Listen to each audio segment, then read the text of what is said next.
The loud screeching of tires on the road was the last thing I expected to hear as I stood outside my home. In an instant, everything changed. Before I knew it, I was lying on the ground, my body aching all over, groceries scattered around me. I had been hit by a car, and as I tried to understand what just happened, I looked up and saw who was driving the car. It was my mother-in-law, Janet. Later, in the hospital, I lay in bed, sore and bruised.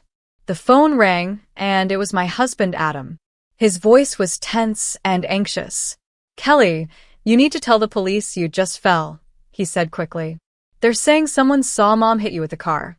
Can you believe that? His words shocked me. Not only had Janet run me over, but now Adam and his parents were trying to cover it up. Listening to Adam's excuses, my mind drifted back to the early days of our marriage. I remembered when Adam and I first met. We had worked at the same office, where he was assigned to mentor me. Adam wasn't exactly charming, but he was steady and attentive, and over time, he won me over. Our relationship seemed like a fairy tale in the beginning. After our wedding, I quit my job and moved into his parents' home, something I soon regretted. Living with Janet and her husband Tyler was a constant struggle. Janet had a sharp tongue and loved reminding me of my duties as a wife. "You should be grateful to Adam," she would say with a tone that felt more insulting than kind. "You're living a comfortable life because of him." Tyler, though quieter than Janet, would often make me feel small with his outdated ideas about women. My relationship with Adam began to crumble as he sided more and more with his parents. Whenever I tried to talk to him about how I felt, he would brush me off. "They're old," he would say dismissively. "You need to be more understanding." As time went by, our dreams of having children started to fade, which only added more strain to our marriage. Janet and Tyler constantly pressured us about having grandchildren, but Adam seemed completely uninterested.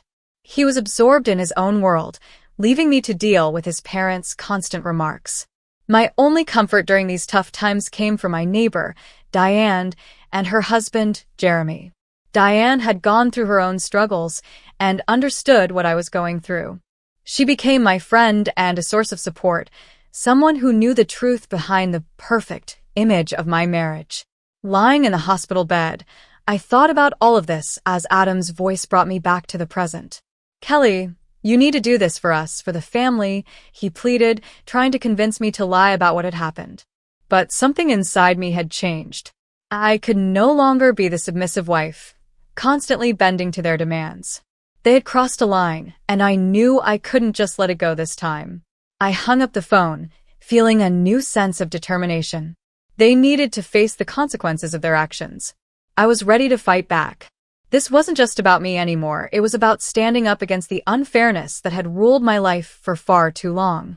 Lying in the quiet hospital room, my mind was racing. I felt pain not just from my injuries, but from the betrayal by the people I once considered family. As the sunlight streamed in through the window, casting long shadows on the floor, Diane walked in. Her face was full of concern. She sat down next to me and asked gently, "Kelly, how are you feeling?" I tried to smile and replied, "I've been better." Then I asked her, "What did the police say?" Diane's face turned serious. "At first, they believed the story that it was just an accidental fall," she said. "But I told them what I saw. I saw Janet driving out of the garage like a bat out of hell, and then I found you on the ground." Hearing this, I clenched my fists, anger boiling inside me. Adam wanted me to lie to protect his family. Diane reached out and held my hand tightly. "You can't let them get away with this, Kelly," she said. "This isn't just about the accident. It's about years of control and manipulation. This is your chance to finally break free."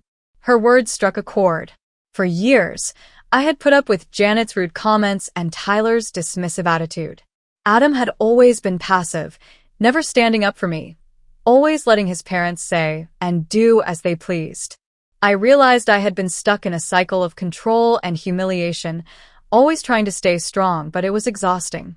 As Diane and I continued talking, a plan began to take shape in my mind, a plan not just to get justice, but to finally stand up for myself. I decided it was time Janet and her family faced the consequences of their actions. The next day, a police officer came to take my statement. I told him everything: the accident, the pain, the betrayal, and how Adam begged me to cover it up. The officer listened carefully, taking notes. When I finished, he looked at me seriously and said, "We have enough to bring them in for questioning. We'll investigate further, but your statement is very important." Hearing this gave me a sense of power. This wasn't just about a legal process. It felt like the first step in taking back control of my life. Over the next few days, my determination grew stronger. Diane visited regularly, keeping me updated on the investigation. She told me how the community was rallying around me, offering support, and expressing their outrage at what Janet had done. Jeremy, her husband, was reviewing their security camera footage, hoping it had captured something that could help. Knowing that we might have evidence sparked a small hope in me. If we could prove Janet hit me on purpose, it would be undeniable proof of what they had done. Each day, my body grew stronger, but it was the hope for justice that truly gave me strength. I was finally on the path to freedom. I was no longer the quiet, suffering woman who stayed silent in the shadows. I was now a woman ready to stand up, ready to fight back, and determined to reveal the truth about the people who had hurt me for so long. The small room in the police station felt colder than ever as I waited for the dentist. My hands were shaking, not out of fear, but from a mix of anger and anticipation. Finally, the door opened and Dennis Ritchie entered, his face serious. "We reviewed the footage from your neighbor's security camera," he said, placing a file on the table in front of me. "It clearly shows Janet's car hitting you. It's unmistakable." A wave of relief washed over me. But with that relief came a burning desire for justice. "What happens now?" I asked, my voice steady. "We're bringing them in for questioning today, your husband too. They'll have to answer for what they did," Dennis Ritchie replied. I left the police station with a plan forming in my mind. It wasn't enough just to expose what they had done. They needed to understand the full weight of their actions. Later that day, Diane called with an update. "The police just took Janet, Tyler, and Adam in for questioning," she told me. "Everyone in the neighborhood is talking about it. They can't believe what Janet did." News spread quickly, filling people with shock and anger toward a family they once respected. For me, it felt like the years of silent suffering were finally being recognized. That night, lying in my hospital bed, I imagined Janet's face when she was finally forced to face what she had done. This once powerful, intimidating woman was now cornered by her own actions. I had imagined this moment many times in my head, and each time, it felt like a small victory.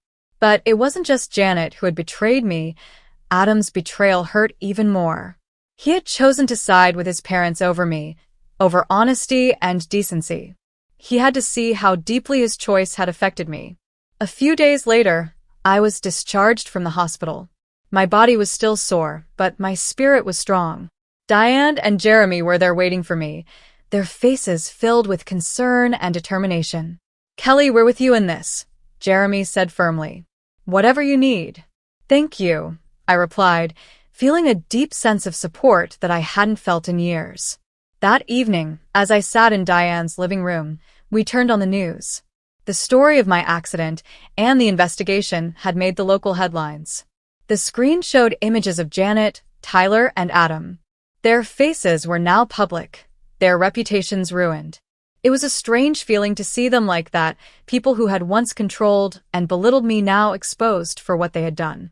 For the first time in a long time, I felt a sense of freedom and power. I knew this was just the beginning, but I was ready for whatever came next. It was finally time for me to reclaim my life. My private pain had now become a public spectacle, but I felt no sympathy for them. This was the beginning of their downfall, a downfall they had caused themselves. The air in the interrogation room was thick with tension as Janet, Tyler, and Adam sat across from me. Their faces showed a mix of fear, anger, and disbelief. Dennis Ritchie sat by my side, his presence a steady reminder that justice was at work. "You all understand why you're here," Dennis Ritchie said, looking directly at them. "The evidence is clear.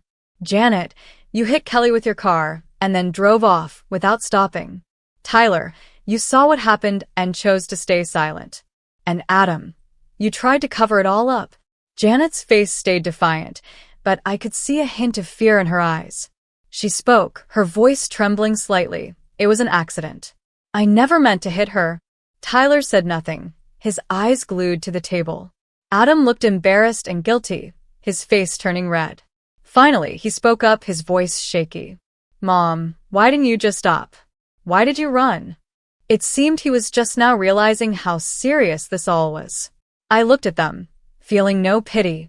After all the years of mistreatment, my heart had hardened. You could have killed me, Janet. And all you cared about was saving yourselves, I said firmly. Janet's tough front broke, and tears began to roll down her face. I was scared. I panicked, she sobbed. Tyler finally spoke, his voice barely above a whisper. We were wrong. We never should have lied, he admitted. Dennis Ritchie then turned to Adam. And you, Adam, you tried to twist the story and even asked your wife to lie for you. How do you explain that? Adam looked down, his words coming out softly. I don't know. I wanted to protect my parents. I felt a mix of disgust and sadness for Adam. He had chosen to side with his parents over the truth and over me, his own wife. You didn't just betray me, Adam, I said, my voice calm but strong. You betrayed everything we ever had. Dennis Ritchie nodded, his face serious. Each of you will face charges for your actions. This is a serious matter. As we left the room, I felt a sense of closure. They had finally been exposed for who they truly were. Janet, hiding behind her tears, was revealed as a coward. Tyler, though silent, was just as guilty for standing by and letting it all happen. And Adam, a man so blinded by loyalty to his parents that he had lost sight of what was right.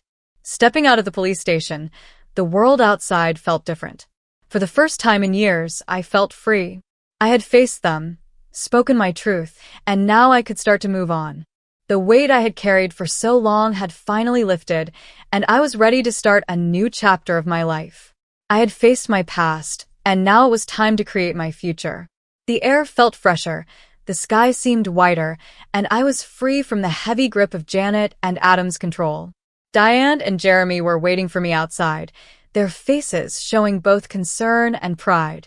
You were amazing in there, Diane said warmly. Thank you, I replied, feeling a deep sense of gratitude for their constant support. In the weeks that followed, the legal proceedings against Janet, Tyler, and Adam began. The news of their charges spread through our community, stirring up mixed reactions. Some people were shocked, while others expressed disappointment. But for me, this was proof that my struggles had finally been seen and understood. During this time, I stayed with Diane and Jeremy. They gave me not just a place to stay, but a warm, caring environment where I could begin to heal. Their kindness was a sharp contrast to the years of cold treatment I had endured with Adam and his family. One evening, as we sat together in Diane's living room, Jeremy shared some news. The prosecutor's office called. Janet and Tyler are facing serious charges. Adam, too, for trying to cover it all up. I nodded, feeling a mix of satisfaction and sadness. They were finally being held accountable for their actions. What about you, Kelly? Diane asked gently. What will you do now? I took a deep breath, feeling clearer than I had in a long time. I'm filing for divorce. I can't stay with someone who chose his parents over me, especially in a situation like this. Diane reached over and squeezed my hand, her support unspoken but deeply felt. The divorce went through quickly, partly because of Adam's guilt and the strong evidence against him. I received a fair settlement, a small price for the years of emotional pain I had endured. With this settlement, I decided to start fresh. I rented a small apartment, modest, but entirely my own.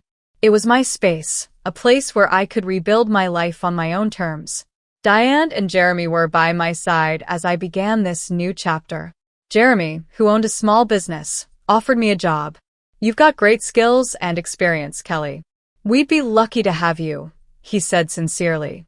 I accepted his offer, excited to take back my independence and step into a world I had been shut out of for so long. Starting this job felt like rediscovering myself. I found parts of me that had been buried under years of unhappiness. I was no longer just Adam's wife. I was Kelly, a woman with strength and identity. As the weeks passed, I settled into my new life. I felt a peace and purpose that I hadn't felt in years. Working alongside Diane and Jeremy helped me realize my own worth and capability. Months went by, and the day of the final verdict in Janet and Tyler's case finally arrived. I knew this moment would add a true end to that painful chapter, allowing me to fully embrace my new beginning. Sitting in the courtroom, I felt a sense of closure. Across the room, Janet, Tyler, and Adam sat, their faces filled with worry and regret. The judge's voice echoed through the quiet room. In light of the evidence, this court finds Janet and Tyler Gill guilty of hit and run and obstruction of justice. Adam Gill is found guilty of aiding in the cover-up. As the judge announced their sentences, a low murmur filled the room. Janet and Tyler were sentenced to prison, while Adam received community service and probation. Their faces fell as they realized the seriousness of their punishment. After the verdict, I stepped outside the courthouse, feeling the warmth of the sun on my face. Diane and Jeremy joined me, their presence a reminder of the support that had helped me through this tough time. Justice has been served, Diane said with relief in her voice. Yes, but at a cost, I replied, thinking about the years of pain and loss I had endured to reach this point. News of the sentencing quickly spread. Janet, who was once respected in the community, was now a convicted criminal. Tyler, her silent accomplice, faced the same fate. And Adam, my former husband, was seen as someone who had betrayed his own wife to protect his dishonest parents. In the weeks that followed, I felt a change within myself. The heavy weight of my past slowly started to lift, replaced by a growing sense of freedom and strength. My life, once controlled by Janet and Adam, was now mine to shape. Working at Jeremy's company gave me a fresh start, with new challenges and joys. I thrived in this supportive environment, feeling my confidence grow day by day. Diane, always by my side, encouraged me to fully embrace this new chapter. The biggest surprise, though, came when I least expected it. At a company event, I met William, a friend of Jeremy's. He was kind, respectful, and saw me for who I truly was, not just for my past. Our friendship grew naturally, and in time, it turned into something more. Within a year, we were married in a simple, intimate ceremony. It was a celebration of new beginnings and healing. William knew everything about my past, the pain and betrayal I had faced. Instead of it being a burden, it brought us closer. As I stood beside William, looking into his kind eyes, I felt like I was finally where I was meant to be. My life had changed in ways I never imagined. I was no longer the woman who had suffered in silence. I had overcome my struggles, found true love, and started a life filled with respect, trust, and peace. Standing there with William, surrounded by friends like Diane and Jeremy, I felt grateful for my journey. I had turned my pain into strength, and my future was now bright and filled with hope. I realized this was what a real partnership looked like, built on respect, support, and understanding. It was everything my marriage to Adam had lacked. A year had passed since the trial, and life had settled into a peaceful rhythm. William and I had moved into a cozy home, a place that truly felt like ours. The painful memories of my time with Janet, Tyler, and Adam were slowly fading, replaced by the love and joy that filled my life now. One evening, William and I sat on the porch, watching the sun set. He turned to me with a warm smile and said, "You know, Kelly, I admire your strength. What you went through is so hard, yet here you are, stronger and happier." I leaned against him, feeling the comfort of his arms. I couldn't have done it without friends like Diane and Jeremy, and especially without you, I replied, my heart full of gratitude. Our conversation drifted to the future, to dreams and plans we hadn't yet explored. The pain and drama of the past no longer held me back. They had become stepping stones that had led me to this peaceful moment. From time to time, I would hear news about Janet, Tyler, and Adam. Janet and Tyler were serving their sentences, facing the consequences of their actions every day. Adam, however, struggled to rebuild his life. His betrayal was known by the community, leaving him isolated and filled with regret. Although I had moved on, there was a part of me that felt a bit of satisfaction knowing they faced the results of their choices. They had caused me pain, and now they had to deal with the karma of their actions. As I reflected on my journey, I saw how much I had changed. I had gone from a woman who was controlled and hurt by others to someone who stood up for herself, fought for justice, and took back her life. Now, surrounded by love and support, I felt ready for whatever the future held. The challenges and heartaches of my past had shaped me, but they didn't define who I was. I was Kelly, a survivor, a woman who had found happiness despite the odds. My past would always be a part of me, but it was the story of my present and future that truly mattered. It was a story I was excited to write, a story of love, resilience, and newfound joy. I was no longer just someone who had been wronged. I was a woman who had reclaimed her life, embraced love, and looked forward to the future with hope. With William by my side and friends who truly cared about me, I knew that whatever came next, I would face it with strength and happiness. This was my new chapter, and I was ready to make the most of it.